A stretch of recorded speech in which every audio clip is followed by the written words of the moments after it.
June 30th, 1933, 5:12 a.m. The first box showed up outside Abyssinian Baptist Church. Plain wood. No name. No return address. Just a small tag tied to the handle with thin white string. On the tag, in perfect cursive, 4 words. Ask Bumpy Johnson why. Pastor Reynolds opened it himself. He shouldn't have.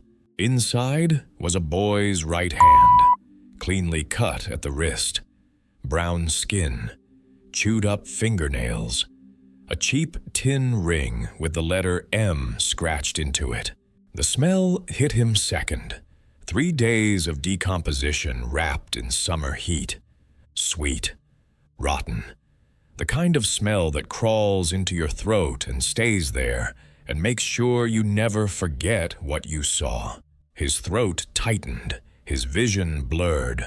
Pastor Reynolds made it 2 steps before his stomach gave out. He vomited on the church steps, bile mixing with morning dew, hand still clutching the edge of the box like it might float away if he let go. His wife screamed from the doorway, one hand over her mouth, the other grabbing the cross at her neck so hard the chain snapped. The pastor knew that ring. He'd given it to a 13-year-old boy 3 months earlier for memorizing the entire book of Psalms. Marcus Williams. You can survive a lot in Harlem. Poverty, police, hunger. You learn to live with roaches, with landlords, with beat cops who like to swing their nightsticks. But nothing breaks you like seeing your own community's children carved up and delivered like mail. By 7 a.m., there were 3 more boxes. One on a barber's stoop, one on the steps of a numbers runner's office, one outside Small's Paradise, each with the same tag, each containing a piece of a different child. Each smelling like death had learned how to send letters. Harlem didn't blame the police. Harlem didn't blame the mayor. The tags told them exactly who to blame. Bumpy Johnson. And that was exactly what lucky Luciano wanted. This wasn't some random spree in a bad neighborhood. This was surgery. Every child taken belonged to someone important in Harlem's black community. Pastors who kept the churches full, shop owners who extended credit when nobody else would, lieutenants in Madame St. Clair's numbers, Empire who made sure rent got paid when jobs dried up. They were the spine that kept Harlem standing. So, Lucky went for the spine. 4 children gone. 4 boxes back. 4 pieces of human beings dropped like packages on porches.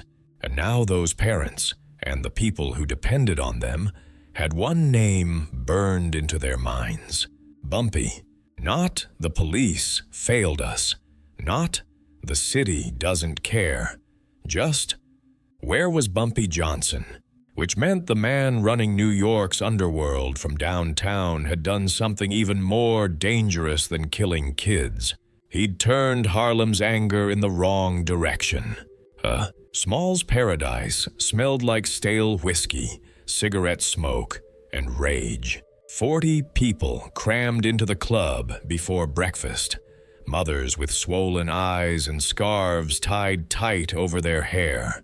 Fathers gripping hats so hard their knuckles turned white.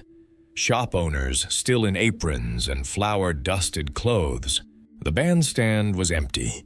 No trumpets, no piano.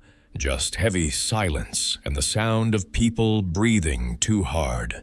In the center, at a table that usually hosted jazz legends and crooked politicians, sat Ellsworth Bumpy Johnson, 28 years old. Scar on his head from a fight back in South Carolina. Calm face that didn't belong to a man who'd been poor his entire life. Eyes like sharpened glass that never stopped counting. On the table in front of him, 4 tags, 4 photos of 4 children, and a small wooden box no one had dared open yet. A father slammed his fists on the table so hard the glasses jumped. "You said you had this under control." Another voice from the crowd. "You told us Luciano wouldn't touch kids. You swore."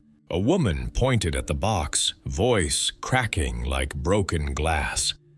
"My daughter's in there, ain't she? Tell me she's not in there. Tell me." Bumpy looked at her. Not away, not down, right at her. "No," he said, "she's not." He slid the box toward himself. Every eye in the room followed it like it was a gun. He opened it. Inside, a left ear. Small, brown, no earring. Everyone watched his face, waiting for something. A flinch, a curse, a crack in the armor. They got nothing. Bumpy closed the lid with the same care a doctor might close a chest after surgery. "That's the last piece," he said. "For now." The word "now" hung in the air like smoke. The door opened without knocking. Madame Stephanie St. Clair walked in like she owned every brick on the block. Black hat, black gloves, black eyes that didn't just burn. They measured. She didn't sit. She didn't greet anybody. She dropped a folded paper in front of Bumpy. "Read it," she said. He unfolded it. Neat handwriting. No greeting. No signature. "You ignored my first offer. You ignored my warnings. Now you've seen I'm serious. Tonight, midnight, you, alone, kneeling in front of my men. You kiss my shoe. You call me Mr. Luciano, and you say Harlem belongs to you. Do that, and I stop the boxes. Don't do it, and by next Sunday there won't be a child left in your kingdom." Bumpy read it twice. Lucky Luciano didn't bluff. Not about money, not about territory, and definitely not about blood. St. Clair leaned in, both gloved hands on the table. "He's not just hitting you," she said. "He's ripping the spine out of Harlem. You understand that?" Bumpy nodded once. "He thinks if he can make me kneel," Bumpy said quietly. "Every black man in this city follows." "And do you know what happens if you don't kneel?" she snapped back. "We bury our children in pieces, and Harlem burns itself down before Luciano ever gets here." The room exploded with noise. "Call the cops. They're his dogs. Get guns. He's got more. We go down there right now. We start with Little Italy and burn our way back." Bumpy raised one hand. The noise died, like someone turned the volume knob all the way down. He scanned their faces. The mothers who'd never be the same, the fathers one decision away from doing something stupid, the shopkeepers one box away from picking up a bottle and throwing it through the nearest Italian window. "You want me to tell you the truth?" he asked. Silence settled hard. "We've already lost," Bumpy said. Gasps. A chair scraped. Someone shouted, "So that's it? We give up?" He didn't flinch. "We lost the moment we let a white gangster build a soup kitchen on the edge of Harlem and call it charity. We lost the moment we lined our kids up for bowls of his soup and let his men write down their names and addresses because the city didn't care if we starved. We lost when he realized he could hurt our children, and the only person we'd blame was me." He leaned forward, both elbows on the table, like a pastor at a pulpit. "But losing a round," he said, "ain't the same as losing the war." Dorothy Williams, Marcus's mother, stepped closer. Her hands shook. Her eyes didn't. "So what are you going to do?" she asked. Bumpy looked at the box, then at the door, then at the people who'd trusted him long before he'd earned it. "I'm going to kneel," he said. The word dropped like a bomb. Chaos. "No!" He'll kill you. He'll put a leash on you in front of them. Once you kneel, we all kneel." St. Clair grabbed his arm. "Don't you dare," she hissed. "You kneel to him. You kill everything we've built, every dollar, every body, every scar. Gone." Bumpy shook her hand off, not hard, but final. "You asked me to be the shield," he said. "This is what shields do. They get hit first." He stood. "You want your kids back?" he asked the room. Every head nodded, some slowly, some like their necks were going to snap. "Then let me be weak tonight," he said, "so they don't stay weak forever." He didn't wait for approval. He turned, walked toward the back office. The phone was going to ring soon, and he needed to be the one to pick it up. It rang at 9:11 a.m. Bumpy let it ring twice, 3 times. 4. He picked it up on the 5th. "Mr. Johnson," the voice said, smooth as oil poured over ice. "I hear you've received my gifts." "Luciano," Bumpy said. He didn't say Mr. A soft laugh crackled through the line. "You know, I admire you," Lucky said. "I do. Most colored boys in your position would have run by now, left their people to fend for themselves, but not you. You sit there. You take it. You let them scream your name in the street." "What do you want?" Bumpy asked. "I want you kneeling in front of me tonight." "You already wrote that.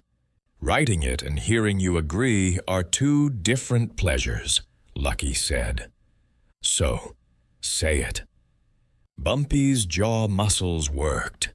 He could feel eyes on him from the other side of the office door. Dorothy, St. Clair, men who'd killed for him, women who'd forgiven him, all listening. "I'll be there," he said. "No, no," Lucky chided. "I want you to say it right. Repeat after me. I'll come to kneel." Silence, thick and ugly. In the club outside, Dorothy sobbed. People argued. A chair fell over. Bumpy closed his eyes. "I'll come to kneel," he said. Lucky smiled somewhere downtown. "Good. Bring no guns, no men. Come alone. We search you. Then you crawl. You kiss my shoe. You call me Mr. Luciano in front of 20 of my best shooters. You tell me Harlem is mine. You do that, and the boxes stop. You don't. I send your people ahead next time." The line clicked dead. No goodbye. Bumpy hung up the phone. He didn't punch the wall. He didn't throw the receiver. He just stood there, breathing, feeling the weight of every child's name pressing down on his shoulders. The door slammed open. St. Clair strode in, fury barely contained. "You're going to get on your knees in front of a man who calls you boy?" she demanded. Bumpy leaned back in his chair. "Who told you he calls me boy?" he asked. "The janitor who cleans his building every night," she shot back. "News travels, Ellsworth." He nodded slightly. "That janitor still working there?" he asked. "Every night," she said. "Why?" "Because we're going to need him," Bumpy replied. Over the next 12 hours, Bumpy Johnson didn't pick up a gun once, but he did something far more dangerous. He picked up people no one else saw. The janitor who scrubbed Luciano's toilets and emptied his ashtrays. The shoeshine kid outside 247 Mulberry, who could recognize every pair of Italian shoes in the city. The elevator operator who didn't speak English when the mobsters got drunk and bragged. The black maid who washed blood out of Lucky's shirts twice a week and never looked him in the eye. None of them carried guns. All of them carried something better. Patterns. From years of walking those halls invisible, they'd collected tiny pieces of truth. Who went in? Who came out? which doors stayed locked, where the laughter stopped and the screaming started. From scraps of conversation, Bumpy learned. The basement under Luciano's headquarters used to be a speakeasy during Prohibition. Now it held 3 things: old crates, cheap whiskey, and the remaining children. There were 40 kids at the start. 4 had already been mailed back in pieces. That meant exactly 36 lives left to save. No margin for error. He also learned a name: Grace Carter, 33, black, a nurse by training. She'd helped Luciano's people set up a soup kitchen 3 months earlier. She'd taken the money, she'd taken their orders, and she'd taken the names of Harlem's children. Bumpy sent for her. Grace sat across from him, back straight, hands twisted together in her lap so tightly the knuckles were white. She refused to look up. Bumpy let the silence stretch until it hurt. "You gave them our children," he said finally. Not loud, not angry, just a fact dropped in the middle of the room. She swallowed. "They said it was just names," she whispered. "They said it was for record-keeping, for charity. My boy was sick. My rent was 3 months behind. My husband left. Not interested in reasons," Bumpy cut in. "Interested in redemption." Her shoulders shook.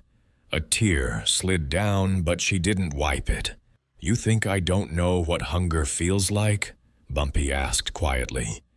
"You think I don't know what it's like to watch someone you love dying because some white man owns the hospital bed they're lying in?"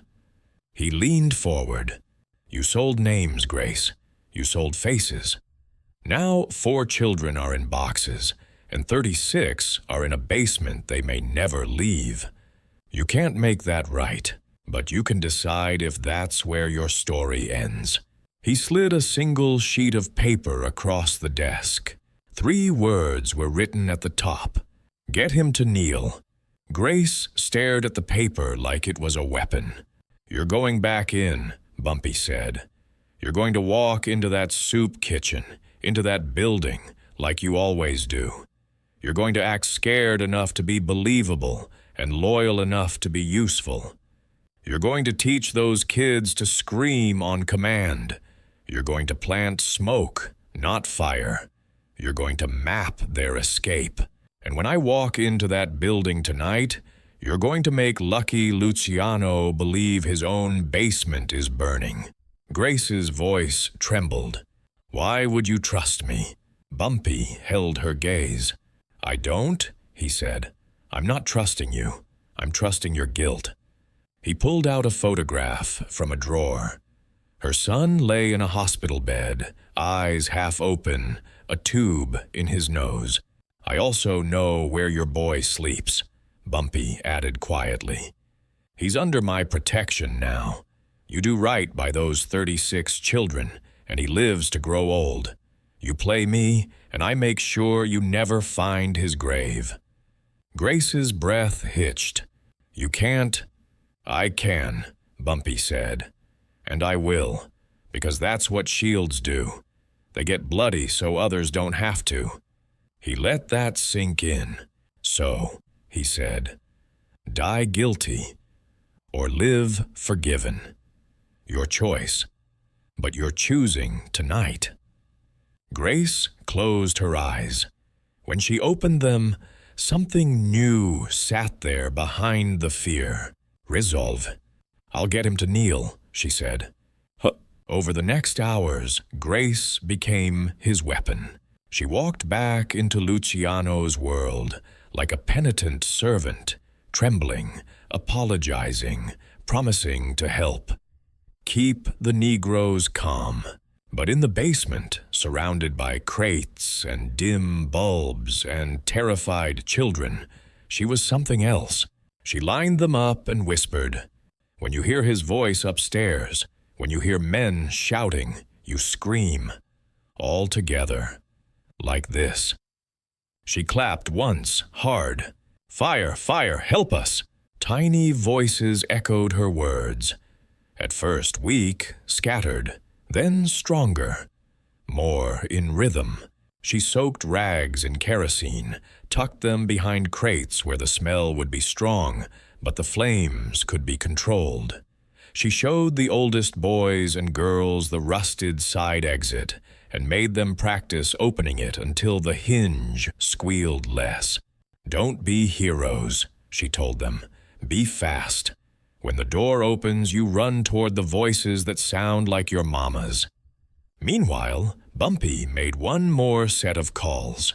Not to gangsters, not to corrupt cops. To 2 black journalists who'd been blacklisted for writing the truth. To one white reporter who owed Bumpy a favor and liked front-page stories more than he liked his own safety. To a photographer who'd shot lynching victims in Georgia and had vowed never to be that close to horror without a camera again. You want history? Bumpy asked them. Meet me on Mulberry tonight. Bring film. Not to fight, to witness. 11:39 p.m. Mulberry Street had never seen so many black faces at once. 200 men and women lined both sidewalks. No guns, no bats, no bottles. Just hands at their sides, eyes forward, jaws clenched. Italian men stared from windows above. Cursed, spat. Some shouted, "Go back to Harlem. You don't belong here. This ain't your street." No one moved. Inside 247 Mulberry, Lucky Luciano's lieutenant, Vito, peered through a lace curtain and felt something he hadn't felt since a knife fight back in Naples. Fear. "Boss," he said, turning, "you need to see this." Lucky walked over, cigarette in hand, jacket off, tie loosened. He looked down. 200 black faces stared back up at him, silent, patient, deadly in their stillness. "They're not armed," Vito said. "At least not that we can see." "They don't need to be," Lucky muttered. "They're not here to fight. They're here so if we do something stupid, the whole world finds out." He watched as a car door opened. Bumpy Johnson stepped out. He'd left his gun in Harlem, left his knife, left anything that felt like control. He wore his best suit and a face carved from stone. As he walked down the middle of the street, mothers reached out to touch his sleeve. Fathers gave him one slow nod, the kind men give when they know there are no good choices left, only necessary ones. He didn't look left or right. "Open the door for him," Lucky said. Vito blinked. "You sure, boss?" "If we don't," Lucky said, "those people out there stop being silent, and I'm not in the mood to start a race war tonight." At the door of 247 Mulberry, Bumpy knocked twice. An Italian thug opened, sneered. "Welcome to Little Italy, boy." Bumpy stepped past him without reacting. The door shut behind him. The main room looked like a king's courtroom designed by a psychopath. Lucky Luciano sat in a leather chair on a small raised platform like it was a throne. Behind him, a crucifix hung on the wall, the painted Christ staring down with dead wooden eyes. In front of Lucky, 20 men formed a loose semicircle. Trench coats open, shoulder holsters visible, hands resting casually near pistols. But there was something else in the room. In the corner, tied to a chair so tight the wood groaned, was a black man Bumpy recognized. Thomas Reed, a numbers runner from 142nd Street. Blood ran from his nose. One eye was swollen shut. His left hand was wrapped in a rag soaked red and dripping onto the floor. Thomas wasn't supposed to be there. He was supposed to be home with his wife, Lila. and their 2 daughters, who thought their daddy just collected pennies for the lottery. But when he heard Lucky had taken the niece of his boss, a little girl who called him Uncle Tommy, Thomas couldn't sit still. He'd kissed Lila on the forehead, told her he was going to talk to somebody, and walked out with nothing but a kitchen knife and furious courage. Lucky saw Bumpy's eyes land on Thomas. "Ah," Lucky said, smiling. "You know Thomas? Good. He came here 2 hours ago with a knife, thinking he could save those kids himself. Brave. Stupid." Lucky stood, stretched like a man getting ready for a show, and walked over to Thomas. He pulled out a cigarette, lit it, let it burn down halfway while the room watched the tiny orange ember travel. Then he pressed the glowing tip into the side of Thomas's neck. Thomas screamed, raw, animal, a sound pulled from the bottom of his soul. His legs strained against the ropes. The chair scooted half an inch. The smell of burning flesh filled the room, thick and sweet and disgusting. Lucky held the cigarette there for 3 long seconds. Then he flicked it away with a bored gesture. "That's what happens," he said, turning to Bumpy, "when people don't follow instructions. You see that? That's a lesson." He walked back to his throne. "Now, you searched him?" Lucky asked without looking. One of his men nodded. Clean, not even a pen. Bumpy stood alone on bare concrete, watching Thomas bleed. "You know why you're here," Lucky said. "You want me on my knees," Bumpy replied. Lucky smiled. "Not just on your knees," he said. "I want Harlem's so-called protector to lick Italian leather in front of my men. That way, when I send you back home in a box, they know exactly who you belonged to before you died." He walked down until he stood 3 feet from Bumpy. "You see that crucifix?" he asked, nodding at the wall. Bumpy glanced up, then back at Lucky. "That's a man who died nailed up there for people who didn't deserve it," Lucky said. "Tonight, you're going to kneel down here for people who don't even appreciate you. And you're going to do it because I said so." He pointed at the floor. "Kneel." Long silence. Bumpy's knees felt like they weighed 100 pounds each. He thought of Marcus's ring, of Dorothy's shaking voice, of the boxes. He lowered himself to one knee, then the other. 20 guns shifted, men adjusting their stances, enjoying the view. "Now," Lucky said softly, "put your hands behind your back." Bumpy did. "Open your mouth," Lucky said. Bumpy stared at him. Lucky's smile vanished. "Open your mouth." Bumpy opened it.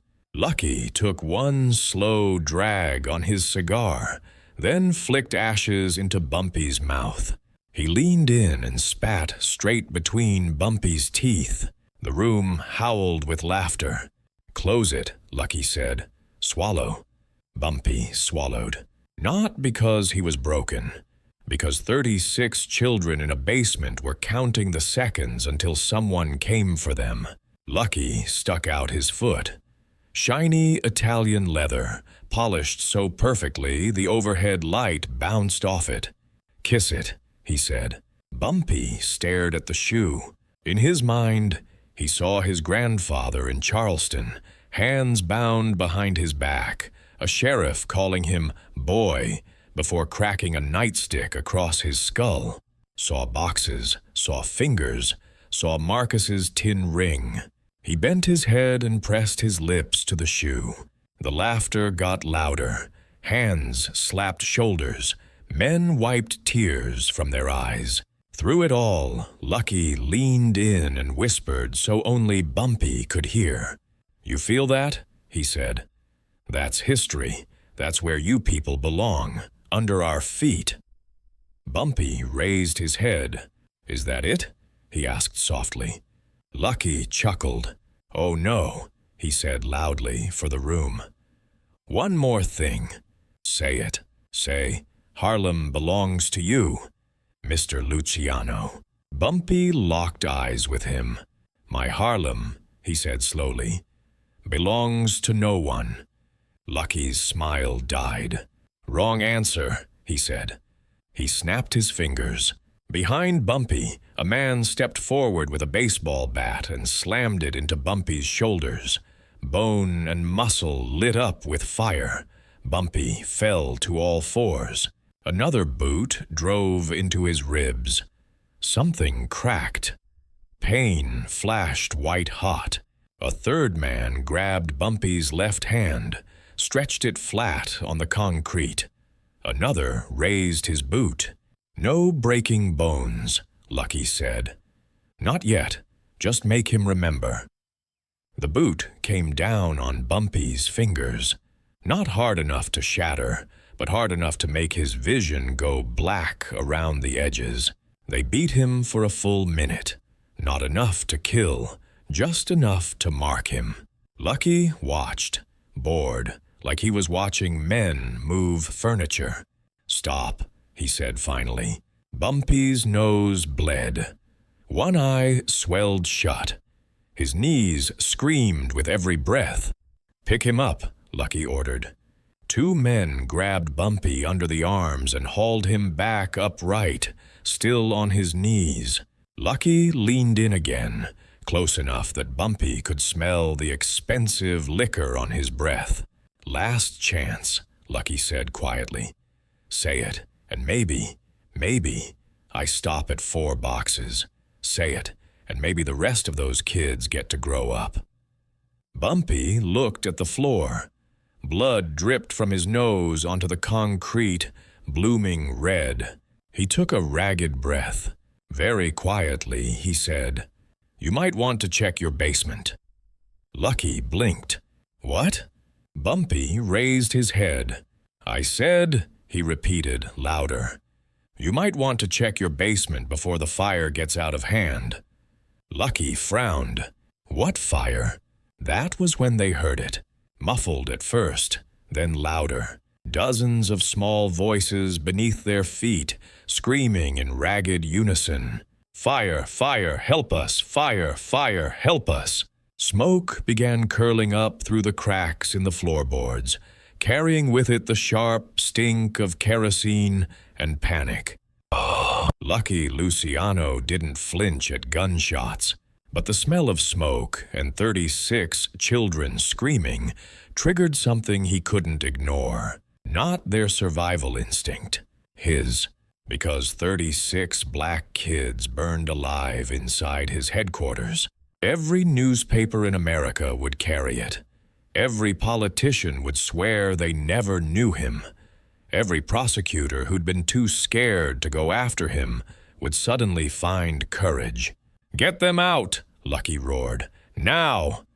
Half his men bolted toward the basement door. The other half waited, unsure whether to guard Lucky or the building. Bumpy, still kneeling, smiled through blood. You hear that? He croaked. That's what hell sounds like when it's coming for the wrong man. Lucky grabbed him by the collar. You did this? He hissed. No, Bumpy said. You did, when you put them down there. Lucky shoved him away and spun back toward the hallway. Open that door, he screamed. His men yanked open the basement door. Heat and smoke exploded up the stairs. They'd opened the wrong exit first. The rusted side door Grace had oiled just enough. 36 smoke-covered children stumbled out, coughing, eyes wide and wild. For half a second, the world held its breath. Then Harlem moved. Mothers sprinted forward, screaming names like prayers. Marcus, Elijah, Sarah, Lena. Children screamed back, crashing into arms, disappearing into coats and tears and hands that refused to let go. Bodies collapsed, sobbing on the pavement. And above it all, Cameras flashed. The black journalists, the white reporter, the lynching photographer who'd sworn never to miss history again. They captured everything. Children drenched in smoke and ash, Italian guards panicking and shoving each other, black mothers wailing in front of Lucky Luciano's building. History wasn't just happening. It was being recorded, frame by frame, forever. Inside, Bumpy pushed himself up from his knees. Every muscle protested. Lucky spun back into the room. "You think this saves you?" he snarled. "I can still kill you right now." "You can," Bumpy said, "but you won't." "Why not?" Lucky demanded. "Because those cameras already caught your men dragging kids out of your basement," Bumpy said. "Because every parent out there knows exactly where their children just came from. Because if I die here, my blood runs down those steps onto their shoes. And there is no version of this story where your name doesn't go down with mine." He stepped closer, wobbling but upright. "You want to run New York," Bumpy said softly. "Not rot in Sing Sing." Lucky looked at the floor, at the smoke seeping under the door, at the reporters outside, their camera flashes like tiny lightning strikes. "Walk," Bumpy said quietly. "What?" Lucky asked. "Walk," Bumpy repeated. "Outside. With me. Now." Lucky's men looked at each other. They knew the truth. Kill Bumpy now, and the city explodes. Let him walk, and maybe they live to count money tomorrow. Lucky grabbed Bumpy by the lapel. "You think this is over?" he growled. Bumpy smiled, bloody and calm. "This," he said, "is just the part where you kneel."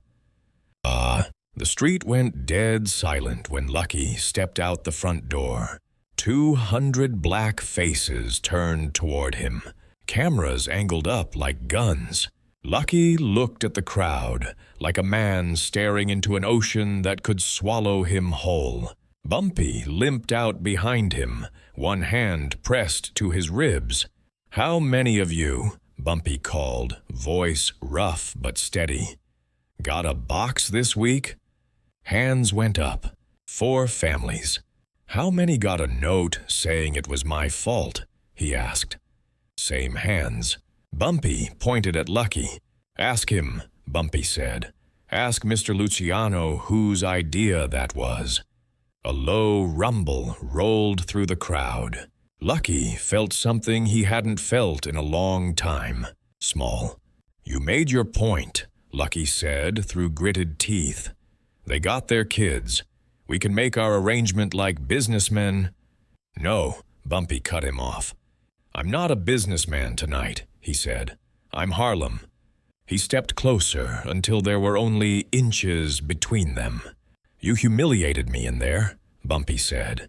"You spat in my mouth. You made me kiss your shoe. Now you're going to give something back." "And what's that?" Lucky asked. "Your knees," Bumpy said. Lucky barked out a short, humorless laugh.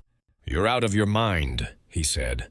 Bumpy glanced at the reporter's cameras. "You want a headline?" he asked.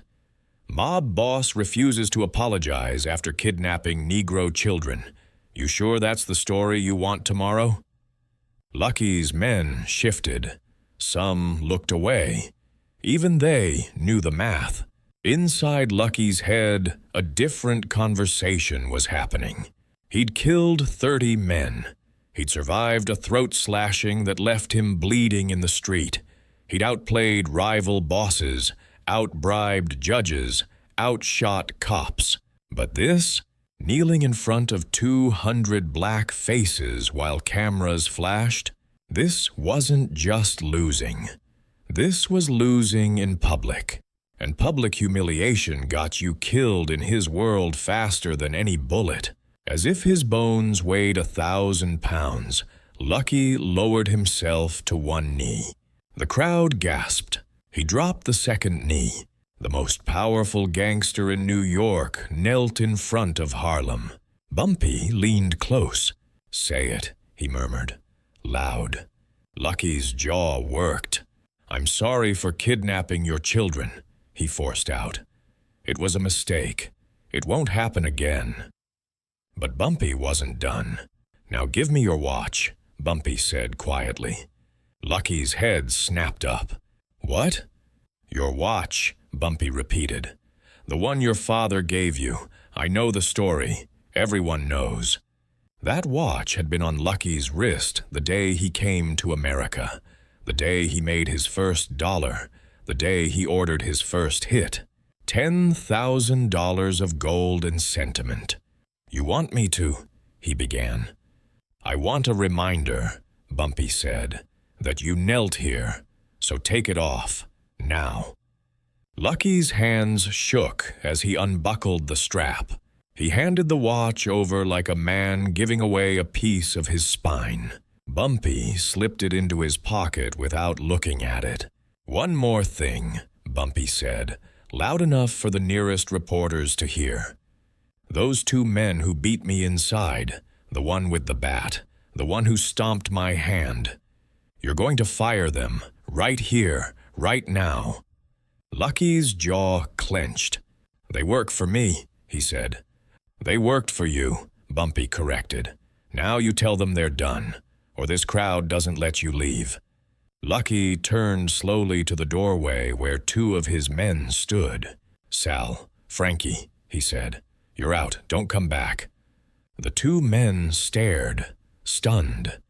But they knew better than to argue in front of 200 witnesses. They turned and walked away into the darkness. Bumpy leaned in one last time. "Now say Harlem isn't yours," he whispered. Lucky closed his eyes. "I don't own Harlem," he said. "And you never will," Bumpy added. Lucky stood so fast the street seemed to tilt. "This isn't over," he muttered. "It never is," Bumpy replied. "But from now on, if you come for us, you come in daylight. No more kids, no more boxes." Lucky turned and walked back inside, feeling every pair of eyes burning holes in his back. Years later, old men in Harlem sat outside barbershops and told the story. Some focused on the horror, the boxes on doorsteps, the tags with Bumpy's name, the smell of smoke rising from an Italian basement. Some focused on the bravery, mothers walking into Little Italy with nothing but photographs and faith, Grace Carter stepping back into hell to pull 36 kids out, Thomas Reed taking a cigarette burn so those kids had one more adult fighting for them. But the version that stayed went like this. "There was a night in 1933, they'd say, when they made Bumpy Johnson kneel in front of 20 white killers, made him kiss a shoe, spat in his mouth and called him boy. And that same night, he walked out bleeding and made Lucky Luciano kneel on a Harlem street in front of our children, made him give up his father's watch, made him fire his own men, made him admit out loud in front of cameras that Harlem didn't belong to him. People argue about who was more powerful back then, the mayor, the police commissioner, the mob bosses, but anyone there that night will tell you, power isn't who sits on the tallest throne. Power is who can be beaten bloody, forced to their knees, and still walk away having made the other man kneel lower. That night, Lucky Luciano kept his life. Bumpy Johnson kept Harlem, and Harlem remembered which one mattered. This moment changed Harlem forever. I really want to know, where in the world are you watching this from? Drop your city or country in the comments. This story has reached readers on every continent, and it still hits people the same way.